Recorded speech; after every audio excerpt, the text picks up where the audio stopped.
주제를 한번 바꿔볼게요. 예. 자, 두 번째 여기 제목에 문재인, 김대중도 이제 친일파로 등극할 상황이 됐습니다. 이 질문부터 좀 드려보죠. 이재명 대표가 병상지시라고 그러죠. 코로나로 격리되어 있을 때 병상지시 형태로 독도 지우기에 나서 조사 작업을 해라. 그래서 조직도 꾸려라. 뭐 이렇게 해서 민주당에 지시를 했고 민주당이 후에 사후 조치를 했었죠. 그에 대해서 박상수 국민의힘 대변인이 2018년 2월에 있었던 당시에는 북한 수뇌부가 찾아왔지. 김여정도 오고 김용남도 오고 정찰 총국장이었던 김영철이도 오고 천안함 주범이었던 폭침 주범이었던 김영철도 오고 북한 수뇌부가 와서 관람했던 평창 동계올림픽 당시의 문제를 꺼냈는데요. 당시에 문재인 정부가 독도를 삭제한 한반도기 사용 문제를 제기를 했습니다. 이 문제가 어떤 문제인지 좀 설명을 해주시죠. 그 당시에 이제 사실은 뭐 평창 올림픽 때 일본이 항의를 합니다. 한반도기에 대해서. 네. 일본이 한반도기에 대해서 뭐 독도가 지금 분쟁 지역이니까 독도를 한반도기 그려놓는 거에서 항의를 하자 그 당시 이제 문재인 정부가 독도가 지워진 한반도기를 썼다는 거예요. 이게 배현진 의원이 지적을 한 부분이거든요. 네. 그리고 배현진 의원이 지적을 하고 그리고 이제 뭐 박상수 국민의힘 대변인이 또 다시 이제 대변 자료로 이렇게 그 성명을 한 겁니다. 그래서 아니 문재인 정부 때 독도를 지운 그런 이제 그 전력이 있는 민주당이 지금 뭐가 친일이네 만에 뭐 독도 지우기네 만에 이런 이야기를 할 자격이 있느냐. 네. 그 이야기를 거꾸로 지금 되묻는 거거든요. 그래서 네. 지금 평창올림픽 기간에 착용한 유니폼이나 뭐 이런 거에도 울릉도나 독도가 표시가 안 돼 있어요. 그러면 그것도 뭐냐? 그러면 너희들이야말로 진정한 친일이지 지금 와가지고 이렇게 이야기를 하느냐라는 거를 지적을 하는 거죠. 근데 요 포인트를 조금 다르게 한번 보셔야 될 필요도 저는 있다고 봐요. 민주당은 뭐가 거리가 없으면 친일 프레임을 들고 와요. 그러네요. 예. 위기가 오면 특히 친일 프레임을 들고 와야죠. 그게 항상 패턴이에요. 그러니까 그거를 가지고 뭐 대단한 무슨 그 사람들의 생각이 있어서가 아니고 실제로 무슨 그 친일 프레임이 의미가 있어서도 아니고 마치 굉장히 상투적인 거예요. 네. 예, 상투적인 이런 정무적인 그 소재거리거든요. 그런 소재거리를 항상 들고 오는 거예요.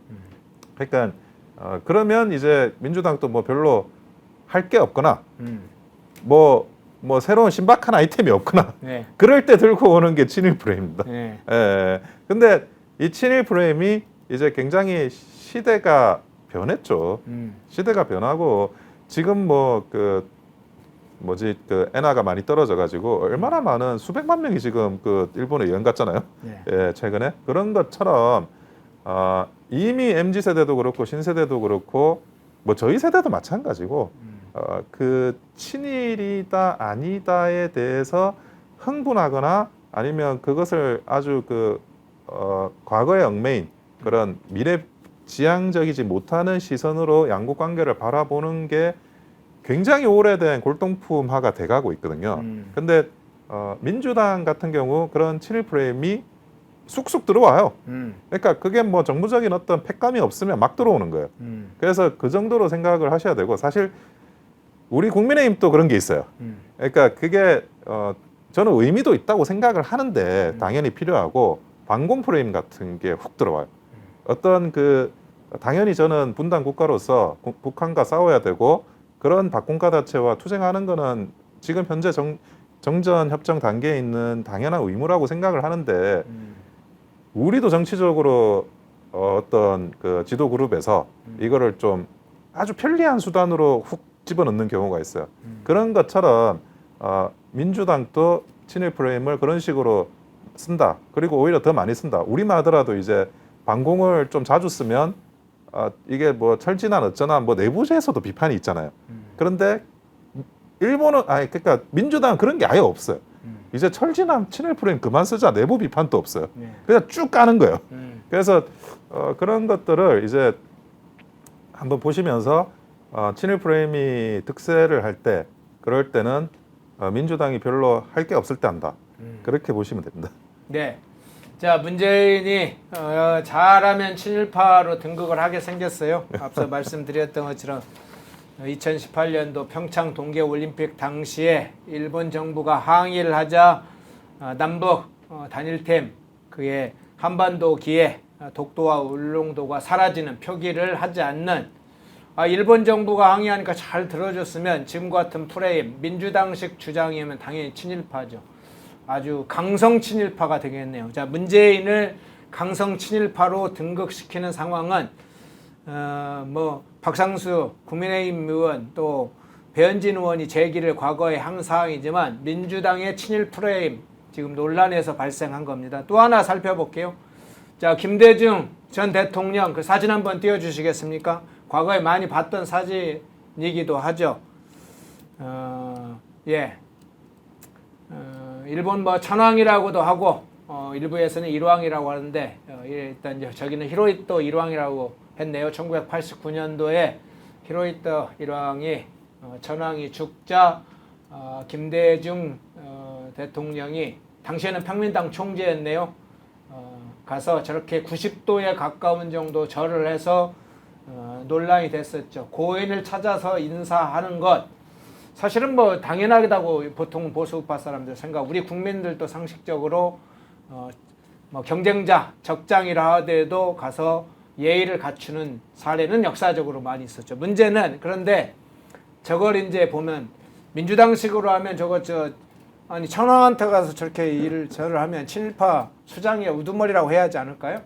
그렇죠. 지금 저 사진 자체가 저걸 아마 보수 정치인이 저런 사진이 찍혔다고 생각을 해봐요. 그러면 이제 완전 숙청되는 거죠. 숙청되고 무슨 망고의 역적으로 길이 이제 뭐 비판을 해댔을 거예요. 그 좌파에서. 근데 DJ가 하니까 저거에 대해서는 언급을 안 해요. 실제로는 이제 DJ는 문화 개방을 했죠. 일본 문화 개방을 했던 그런 이제 굉장히 민주당의 표현대로라고 하면 친일적인 대통령이었고, 그렇죠. 예, 우리 그 보수당의 시각으로 보면 한일 양국의 발전에 좀 이바지하신 대통령이 되고 그렇게 되는 거예요. 근데 지금 한번 보세요. 요즘 그 그 케이블 그 방송에서도 일본 노래를 부릅니다. 일본 가수가 한일 그 뭐 그런 어떤 가수들이 나와가지고 J-pop. 한국 가수가 일본 노래 부르기도 하고 일본 가수가 한국 노래 부르기도 하고 일본 가수가 일본 노래 부르기도 하고 국가대표식으로서 뽑아가지고 서로 경연을 시키잖아요. 그렇죠. 이게 과연 그 10년 전만 해도 상상도 할 수 없었던 거예요. 근데 일본 노래가 우리나라의 방송국에서 일본인에 의해서 일본어 노래가 불린다고 해서 뭐 문제가 있나요? 지금 문제 생기고 있는 게 있어요? 아니 그거부터 일단 비판을 해야죠. 근데 그렇지 않잖아요. 그럼 일본에 좋은 노래 있으면 좋은 노래 듣는 거고 미국의 팝송 좋은 노래 있으면 미국 팝송 좋은 노래 듣는 거고 중국에 있는 그런 중국 노래 좋은 노래 있으면 중국 노래 듣는 거고 문화라는 게 이게 섞이고 때로는 이제 서로 경쟁도 하지만 서로 모방을 하면서 발전하는 거거든요. 그러니까 그런 문화를 향유하는 게 선진국입니다. 선진국이라는 게 돈이 많다고 여러분 선진국이 되는 게 아니에요. 그 강대국이라는 게 돈이 많다고 되는 게 아닙니다. 그 작은 나라, 국력이 약한 나라도 돈 많은 나라가 있을 수 있어요. 하지만 진짜 그 선진국이라고 한다면 적어도 이제 문화예술 여기에 대해서 어느 정도 이제 영향력을 세상에 발휘할 수 있는 이 정도가 돼야 되는데 그러려면 문화예술이라는 거는 개방이 돼야 돼요. 세계적으로. 물론 우리도 한때 그런 이제 빗장을 걸고 우리 내부의 어떤 그 문화 경쟁력을 키우기 위해서 보호를 했던 적도 있지만 정확하게는 그 보호조차도 개방을 향해 나아가는 그런 이제 그 경쟁과 어떤 그 모방과 그런 예술의 발전을 위해 나아가는 하나의 과도기적인 수단이었던 거고 지금은 다 개방시켰잖아요.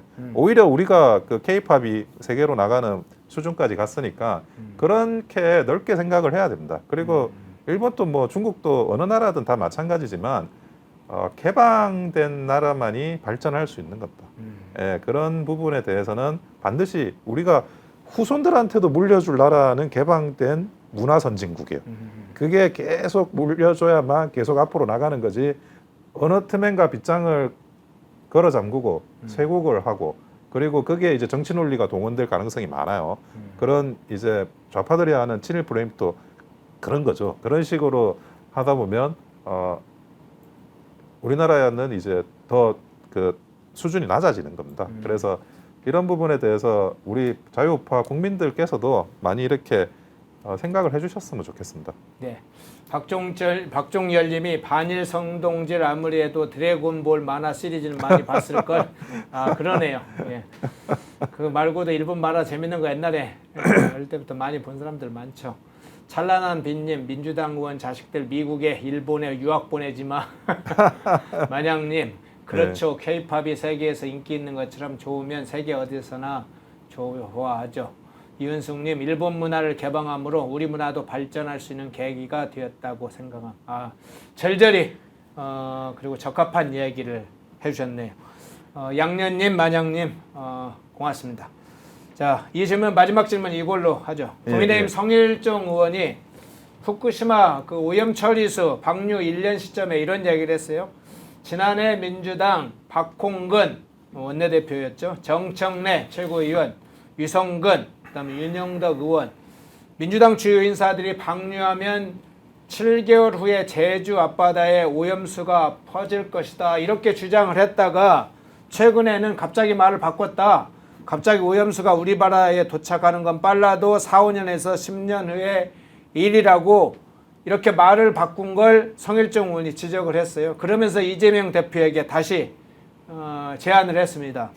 자, 이재명 대표에게 자 정당 간판을 걸고 방사능 검사 한번 해보자 이렇게 제안을 했어요. 이거 어떻게 보셨어요? 성일종 의원이 이런 제안은 잘하신 것 같아요. 야 머리가 보통 제안이 네. 아니 그러니까 통통배 타고 나가는 거죠. 네. 그 나가가지고 대한해협에서 이제 방사능 수치를 그 민주당 국민의힘 의원들이 같이 있는 자리에서 바로 이제 체킹을 해보는 겁니다. 그래서 이제 뭐가 나오면 뭐 거기에 대해서 보고를 정상적으로 하는 거죠. 생중계하면서. 네. 저는 생중계할 때 갈 때 횟감을 가지고 가면 더 좋을 것 같은데. 그렇죠. 고생 먹으면서 하시죠. 네. 네. 그래서 그런 내용도 굉장한 저는 정치 이벤트가 되고 만약에 이재명 대표가 이 제안을 성일종 의원의 아주 신박한 제안을 거절하면 국민의힘이 그냥 나가도 될 것 같아요. 아니 배한쳐 국민의힘 의원들만 의원들만 가는 거죠. 좋은데. 예. 너희들 거절할까? 거절하나? 그러면 우리가 알아서 나가겠다. 네. 우리가 뭐 굳이 뭐 민주당 동석 안 해도 우리끼리 나가도 되잖아요. 우리끼리 나가가지고 그런 내용들에 대해서 행중계하고 그리고 이게 눈으로 보여지는 게 좀 임팩트가 커요.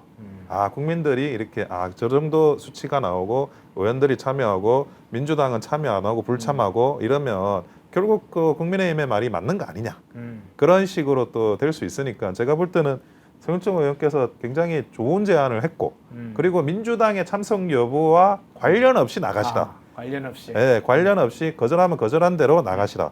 제가 그런 또 말씀을 드리고 싶습니다. 그리고 이게 자꾸 이제 그 어떤 그 기우제처럼 되잖아요. 네. 그러니까 7개월로 퍼진다고 했는데 안 퍼지니까 4, 5년이나 10년 후라고 하는데 그때도 안 퍼지면 그러니까 퍼질 때까지 한번 보겠다는 건지 내가 볼 때는 100년이 지나도 안 퍼질 것 같아요.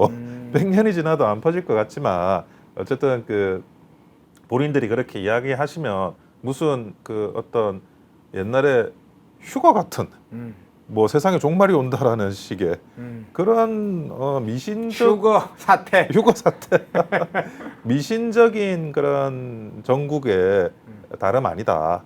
그렇게 저는 보고 있는 거죠. 네.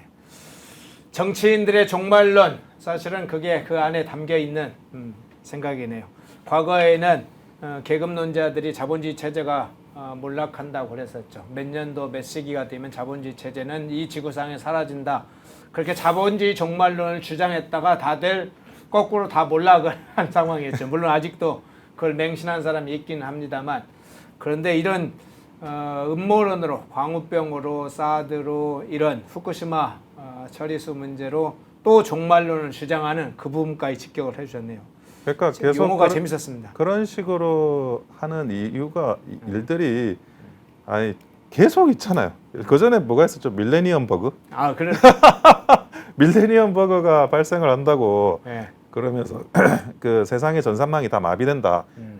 2000년이 되면 2000년 1월 1일이 되면 예. 그러면서 뭐 대단한 그런 그 선전선동이 있었고 그걸 뭐 만들어야 된다느니 하면서 했었고 그리고 대표적인 그런 종말론 비슷한 유의 그런 게 석유 고갈설 30년 뒤면 석유가 고갈돼 가지고 경제가 마비된다는 그러네요. 이야기를 예. 100년 동안 하고 있어요. 그래요.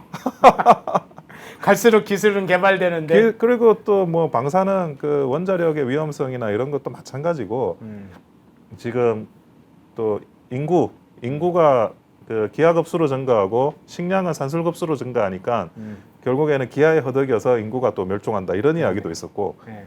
별의별 이야기가 다 했어요. 그러니까 누가 잘못되는 걸로 누구를 쓸데없이 걱정시키는 걸로 그리고 그런 공포 분위기를 조장하고 서로 분노나 공포나 우려를 먹고 사는 신종 그런 그 업에 종사하는 게 아닌가 이 민주당이나 좌파들이 그런 생각이 듭니다.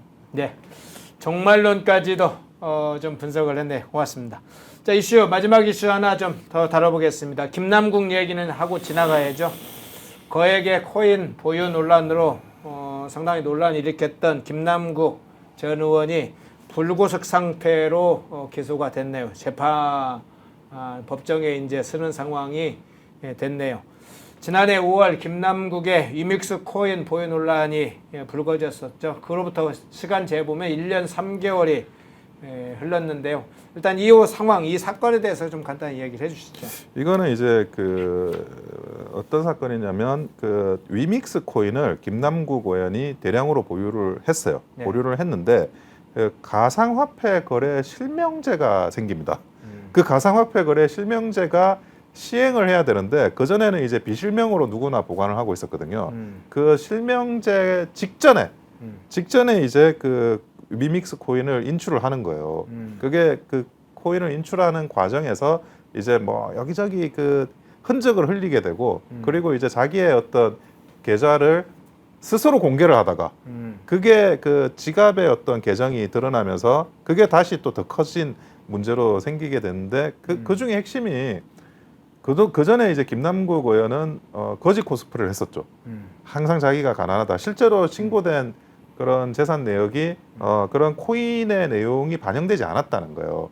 그런데 고위공직자가 누구나 이제 재산 신고를 정확하게 해야 되는 부분이 있기 때문에 그 부분에 대해서 신고를 제대로 하지 않은 게 1차적으로 큰 문제가 됐고 네. 그게 뭐 의혹은 더 있었습니다. 무슨 자금으로 코인을 산 거냐. 무슨 자금으로 코인을 산 거냐에 대한 의혹이 있었고 그리고 이제 김남국 의원이 그 입법 로비나 이런 거와 관련한 또 논란들이 꽤 있었던 거죠. 그러니까 위메이드가 그 하고 있는 그런 입법 로비를 했다라는 게 의혹도 또 제기되고 있었고 네. 그러다 보니 그거는 또 어떻게 된 거냐. 그 돈을 받고 실제로 돈이 아니라 이제 어떤 대가를 받고 입법 로비를 한 게 아니냐까지 조사가 됐었었는데 지금은 정치자금법 위반만 이제 기소가 되는 것 같아요. 나머지는 뭐 추가로 또 수사를 하는지 아니면 불기소 처분을 하는지 지금 그 부분에 지금 나온 건 지금 재산 허위 신고 부분에 관해서만 지금 기소를 했고 가상자산 매수 대금 불법 수수 아까 얘기했던 그거하고 미공개 정보를 취득한 의혹은 일단 증거 불충 부두로 무혐의 처분을 하는 걸로 지금 나왔네요. 그래서 그게 사건이 조금 더 커질 수는 있는 사건인데 그 공직자 재산 신고만 문제가 삼은 거는 조금 확실한 것만 아마 기소가 된 것 같아요. 그런데 이런 문제가 가상화폐에서 생길 수가 있었던 거예요. 무슨 말이냐면 그러니까 구조적인 문제입니까? 구조적인 문제가 원래 이제 그 가상화폐의 추적이 굉장히 어렵다. 그리고 그 추적이 어려운 만큼 원래는 이제 계좌 추적이라는 거는 계좌가 돌고 하다 보면 어딘가에서 이게 걸리잖아요. 그러니까 은행에 가가지고 얼마든지 통장 계좌나 이런 걸 다 볼 수가 있는데 근데 그게 아니라 가상화폐 같은 경우에는 사실은 그 추적이 쉽지가 않아요. 그리고 지금 이제 거래 실명제 이전이었기 때문에 그 이전에 일어났던 일들을 밝히는 건 더 힘들다고 하더라고요. 제가 그 전에도 이제 가상화폐 관련해서 김남국 사건이 터졌을 때 요거를 좀 사실관계를 조사를 하려고 가상화폐 전문가를 여러 명 뵀었습니다. 뵀었는데 네. 그분들도 아마 어느 단계에서는 이게 그 꼬리가 잘린다고 더 이상 이게 추적하기가 어렵고 어렵다. 왜냐하면 국내 자금뿐만이 국내에서 도는 것도 아니고 네. 전 세계로 움직이니까 그거를 어느 단계에서는 추적이 어렵다는 거예요. 그래서 그런 부분이 쉽지 않을 거다라는 거는 이야기를 하시더라고요. 그래서 이게 뭐 물론 이제 수사를 하다 보면 또 새로 전혀 예상하지 못한 흔적을 또 남길 수 있으니까 그 단서를 잡아서 추가적인 수사를 할 수는 있어요. 다만 이제 가상화폐가 가지고 있는 본질적인 한계, 수사와 관련한 한계. 그래서 실제로 이제 그 가상화폐가 좀 음성적인 자금으로 활용되기도 해요. 그래서 이제 그 규모가 굉장히 커지는 건데, 그래서 어느 정도는 뭐 한계점에 노출되어서 수사가 되지 않았나 하는 생각은 듭니다. 구조적으로. 예. 그렇군요. 사실은 이제 그 불법 자금들이 어떻게 이동을 했고 가상 자금은 매수 과정에서 불법 수수에 좀 자세히 더 밝혀졌으면 네. 그분이 명쾌하게 더 했을 때 물론 검찰도 사실은 서울 특히 남부지검이 이 부분은 전문가들이니까 노력을 했겠지만 예, 그 부분까지는 미치지 못했나 보군요. 예, 사실은 그런 요소들 때문에 가상화폐를 양성화시키는 게 과연 이게 적합한 거냐에 대한 논의가 그전에도 있었습니다. 네. 특히나 이제 미국 같은 경우 이거를 어떻게 미국이 받아들일까 하는 걸 저는 주의 깊게 봤었거든요. 그러니까 이 가상화폐가 비트코인이 달러를 위협하는 존재가 된다 그러면 미국 입장에서는 이제 그 가상화폐 시장을 없애야 되는 거예요. 근데 미국이 사실 일종의 선물 거래 형식으로 해가지고 가상화폐를 인정을 합니다. 그러다 보니까 이제 가상화폐 시장이 열려서 이게 그 존재할 수가 있는 거거든요. 근데 미국도 아마 뭐 그 위협하는 달러를 위협하지 못하고 그리고 그게 만약에 그 완전히 없애기도 힘들면 어느 정도 관리 속에 놔두는 그런 이제 정책적인 판단을 한 것 같아요. 그러다 보니까 일단은 뭐 가상화폐라는 게 그 가지고 있는 그런 어떤 특이성이 그대로 있는 상태에서 지금 현재는 존재를 하게 되는 거죠. 그래서 거래소 실명제를 진행을 했던 건데 그 거래소 실명제 그러니까 가상화폐끼리가 왔다 갔다 하는 거는 뭐 그럴 수 있다고 치더라도 그거를 인출할 때는 현금화 시킬 때는 어느 창구에서는 현금화가 될 거 아니에요. 그러니까 그 구멍을 이제 실명화 시켜가지고 잡는 방식으로 통제를 하는 거고.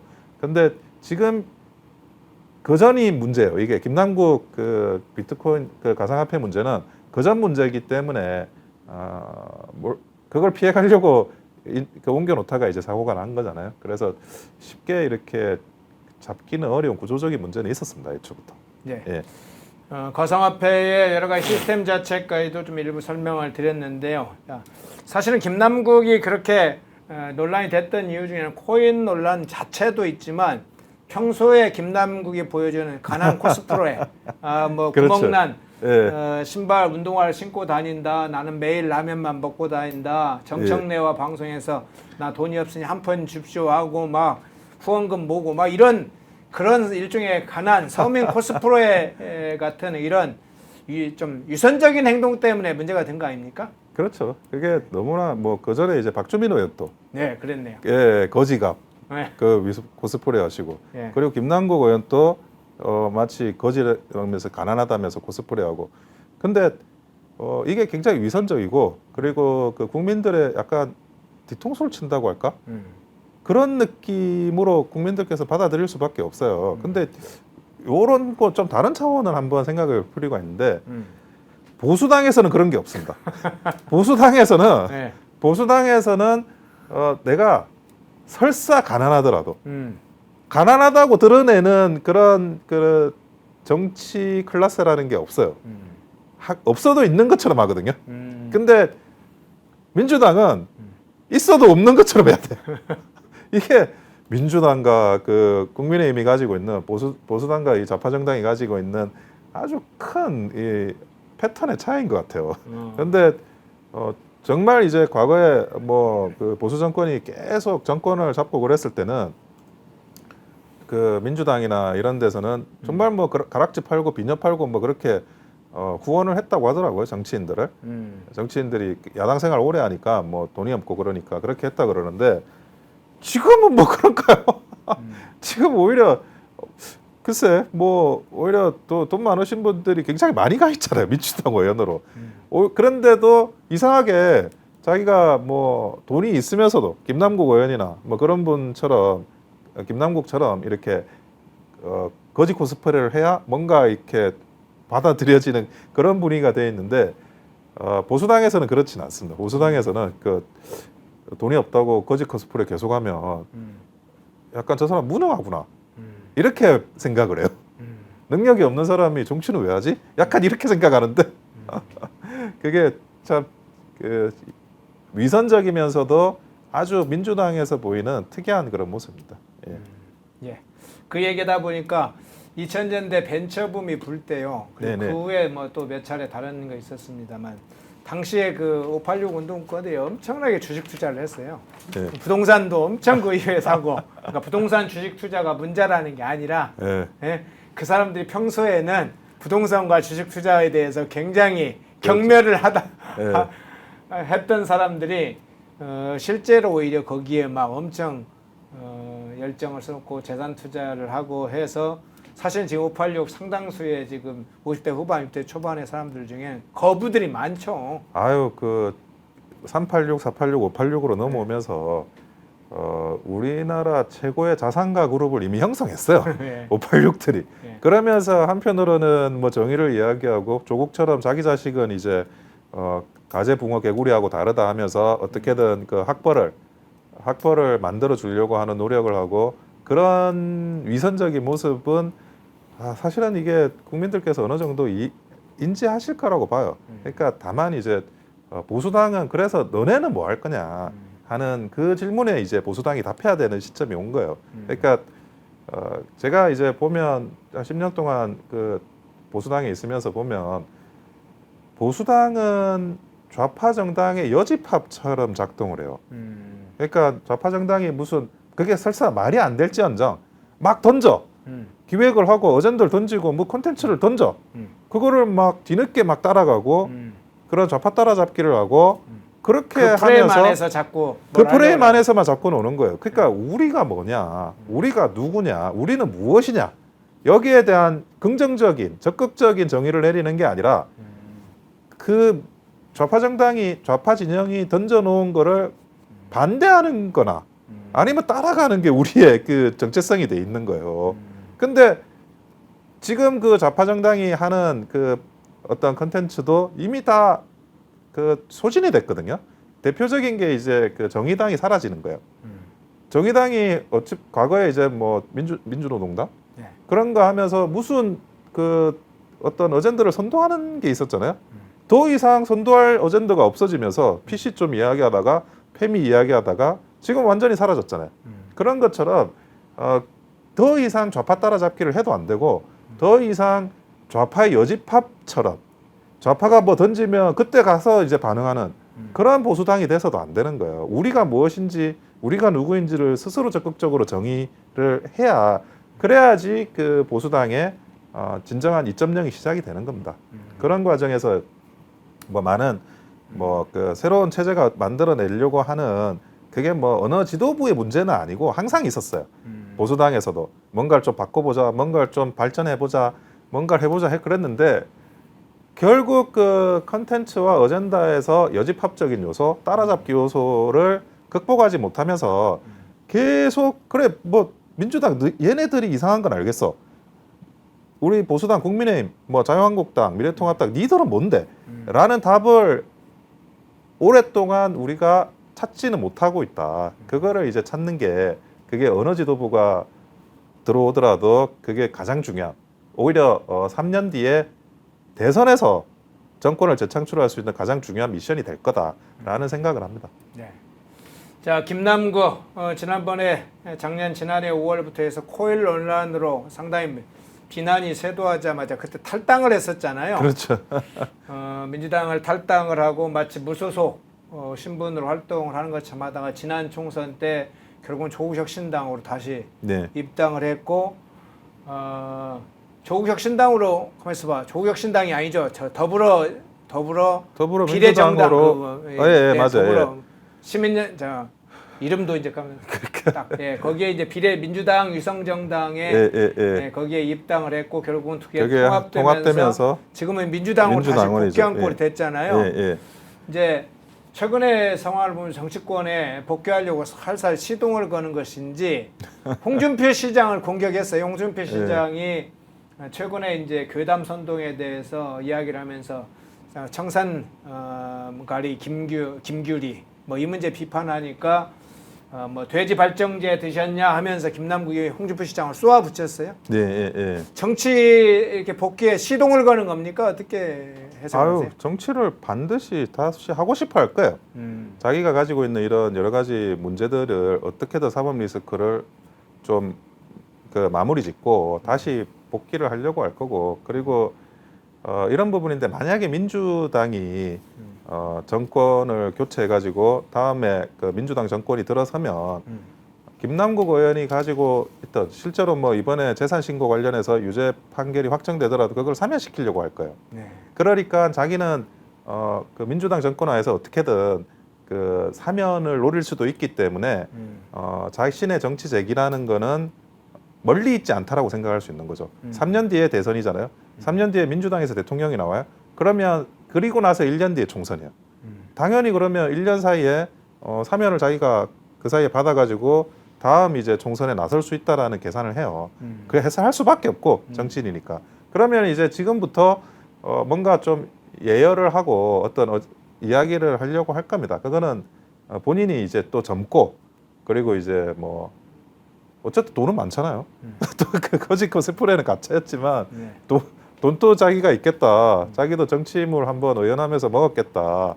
당연히 이제 정치를 재개하는 수순으로 갈 거라는 건 뭐 자명한 사실 같고 그리고 그 과정에서 이제 좀 뭔가 던져야죠. 근데 저게 보통 우리가 상식적으로는 자기가 이제 기소되고 그리고 하면 몸을 사린 거라고 생각을 많이 하잖아요. 근데 몸을 사리지 않고 마치 뭐 적극적으로 활동하는 게 법원 입장에서는 제가 뭘 반성을 하나? 그런 생각을 할 수 있다니까요. 법원에서 입장에서는. 국민 입장에서 그런 생각을 할 수 있고. 그런데 3년 뒤에 정권이 교체되고 민주당 정권이 들어서면 그때는 자기가 지금 했던 이런 뭐 온갖 그런 이야기들이 사면의 명분이 되는 거예요. 아니, 김남국 풀어줘야 되지 않겠냐, 선거 나가게 해야 되지 않겠냐, 그렇게 이 판도라 가는 걸 보시면 될 것 같습니다. 예. 네. 오늘 원영섭 변호사님 모시고 자 크게 불법 대북 송금 사건 관련돼서 리오남이 갑자기 튀어나와서 리오남이 연결되어 있는 북측 공작과 어떤 일이 벌어질지에 대해 살펴봤고요. 문재인, 김대중 또 이제 민주당 표현으로 하면 친일파로 등극해야 되는 상황이다. 김남국 기소된 사건, 철새, 서민, 코스프레 이런 문제까지 다뤄봤습니다. 예, 원영섭 변호사님이었습니다. 네, 감사합니다. 고맙습니다. 모두가 숨죽이고 침묵하던 시절 펜앤마이크는 앞장서 자유와 민주를 외쳤습니다. 자유파 정권 탄생을 위해 싸웠습니다. 2024년에도 펜앤마이크는 쉼없이 달려갑니다. 민주주의 체제수호의 선봉이 되겠습니다. 왜곡된 대한민국 역사를 바로 세우겠습니다. 2024년에도 펜앤마이크를 응원해 주십시오.